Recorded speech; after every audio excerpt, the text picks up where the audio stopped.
Cook with கோமாளி நிகழ்ச்சியில் கோமாளியாக இருந்து இப்போ ஆங்கராக ப்ரொமோட் ஆனவங்க தான் நம்ம மணிமேகலை அவர்கள். இவங்களுக்குன்னு ஒரு மிகப்பெரிய ஃபேன் பேஸ் இருக்குது அண்ட் நிறைய நிகழ்ச்சியை வந்து தொகுத்து வழங்கிட்டு இருக்காங்க. அண்ட் இவங்களை பற்றி நான் சொல்லி தெரியணும்னு அவசியமே இல்லை இல்லையா.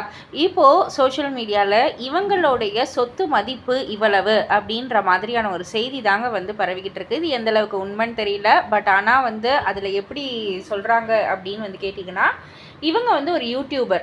இவங்களும் அவங்களுடைய கணவர் ஹுசைனும் சேர்ந்து ஒரு யூடியூப் சேனல் நடத்திக்கிட்டு இருக்காங்க. கிட்டத்தட்ட 1.93 மில்லியனுக்கு மேலே சப்ஸ்கிரைபர் இருக்குது.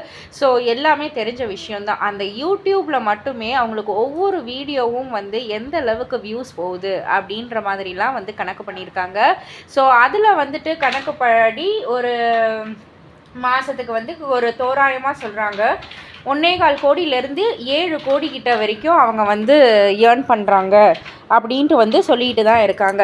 அண்ட் இது மட்டும் இல்லாமல் குக் வித் கோமாளியில் ஒரு எபிசோடுக்கு 60,000 ரூபாய் வரைக்கும் வந்து அவங்க சம்பளம் வந்து வாங்குறாங்களாம். இது இல்லாமல் அவங்களோட யூடியூப் சேனல்லே வந்து போட்டிருந்தாங்க, ஒரு கிராமத்தில் வந்துட்டு ஒரு பண்ணை வீடு மாதிரி வந்து கட்டிக்கிட்டு இருக்காங்க இல்லையா. ஸோ இவங்களோட சொத்து மதிப்பு எவ்வளோன்னு இது மூலயமா உங்களுக்கே தெரிஞ்சிருக்கும் அப்படின்ற ஒரு செய்தி தாங்க. இதை பற்றி நீங்கள் என்ன நினைக்கிறீங்க, உங்களுடைய கருத்து என்ன அப்படின்றத கீழே உள்ள கமெண்ட் பாக்ஸில் குறிப்பிட்டு சொல்லுங்கள்.